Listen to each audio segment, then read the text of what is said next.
Wasak ang ring sa bago naming player na si Vince. Naku, yari kami sa barangay nito. Tignan nyo naman kasi anong ginawa niya. At unti-unti na din talagang nagpapakilala. Pag drop pa sa ilalim talagang mampo-posterize. Dalawa pa yung sumabay.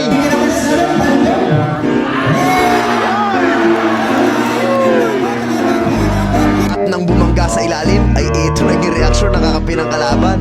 Tignan nyo, humawak sa dibdib. Siya yung nasaktan. Laban nakita ko nang gigigil sa ilalim, kaya naman pinasa ko agad. At ayun nga, foul counted agad nang nangyari. Tapos sure ball pa pagdating sa free throw. Aasahan mo sa mga crucial moments ng laban. Dahil nga malakas siya, kinakailangan ni double team. Kaya naman naging libre si Sean doon sa gilid. Malaking factor yung presence niya sa loob. Tignan nyo naman to, dalawa pa yung humarang. Tatlo pa nga actually, pero walang nagawa sa ilalim. Grabe, sobrang lakas pala nito. At unti-unti na talaga lumalabas yung laro niya. Maganda rin yung footwork at fundamentals pagdating sa ilalim. At naiilang yung mga kalaban kapag sumasabay siya. At dito nga sa fast break na to, akala ko isasalpak na, sayang. Di bali, baka next time. At dito dalawang beses sumablay ang kalaban. Kakailang din kasi kapag nakita mo to sa harapan mo. Ako sa isang pangalawang pagkakataon, ganun ulit. Nang sumablay ang kalaban ay kinalawit niya ng rebounds. Lalong iba yung pwersa niya kapag nakabuelo. Katulad na lang nito, hindi na napigilan yung kakampi ng kalaban na nasaktan para sa kanya. Yan nga, umawak pa si dibdib. Na-imagine niya siguro yung bangga. Dito na sa possession na to, talagang nagkagulatan. Pagpasa sa gitna, biglang drop pa sa ilalim. Akalain niya naman sa maikling bueno na yun ay halos ma-posterize na. Ito si Vince.